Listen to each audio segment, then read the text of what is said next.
In this tutorial, I'm going to show you how to use advanced scoring mode to build a more nuanced assessment in PageTiger. If you've already added a basic assessment, you will know how quickly it can check understanding and gather feedback. But sometimes a simple pass or fail doesn't give you enough nuance. That's where advanced scoring mode comes in. In this tutorial, we'll build on the basics and create an assessment that will allow readers to self-assess against their current leadership skills and be directed to additional training for their specific skill level. Let's start by adding our assessment module, just as you would do for a basic quiz. Open your document, switch to the interactivity mode, and select Assessments. Choose Assessment and Test, and draw the interactivity layer over the panel where you would like it to sit. This opens the Assessment Content Editor, ready for you to build something a little more advanced. Click Add to see the question types on offer. You will notice a toggle at the top for Manual or AI. We'll stay on Manual since we already know exactly what we want to ask. Under Manual, you've got multiple choice, true or false, image choice, and 2 free text options, long and short. For our leadership skills assessment, we will use multiple choice throughout, since we want a consistent, scoreable format across all questions. Let's build our first question.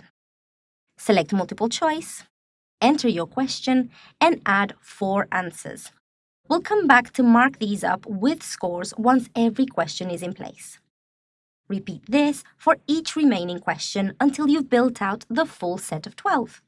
With our questions in place, let's click Save to close the editor for now. The next few settings live outside the editor, on the module itself, so we'll come back in shortly. The Settings palette is already open on the right, with a range of options that add flexibility beyond the basics. Since we want to score every answer individually, let's stick to advanced scoring mode here. 1 question at a time and capture email address are both switched on by default, so we'll leave those as they are. You can also set maximum attempts if you want tighter control over the retakes. Now that advanced scoring mode is switched on, let's head back into assessments to put it to use. Work through each question, and for every answer, set the outcome to neutral, since there is no correct or incorrect answer in this assessment. Give each answer a score from 1 to 4, with 1 reflecting a developing response and 4 reflecting an advanced one. With 12 questions scored this way, the total possible score ranges from 12 through to 48. So let's head to the Results tab and set up 3 bands instead of a simple pass or fail: Beginner, Intermediate, and Advanced. Enter the score range for each one. And because this is a self-assessment rather than a test, every band's outcome can be set to neutral. Write a result message for each band that reflects where the person is in their leadership development and what to focus on next.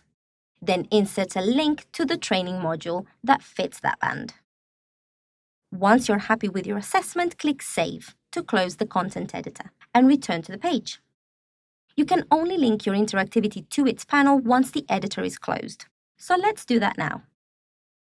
It's a step worth taking seriously. If you skip it and that panel is ever moved or resized, the clickable area stays put instead of following the content, so readers can end up clicking the wrong thing, especially on mobile. Before publishing, switch to version preview and test the assessment from a visitor's perspective. Submit some answers and check that your result band displays as expected and that the training link takes you to the right module. This is your last chance to catch anything before your audience sees it. Once you're happy with everything, head back to the document dashboard and click Publish. With advanced scoring mode, you can score every answer individually, group visitors into meaningful result bands, and point each one towards the right next step for them.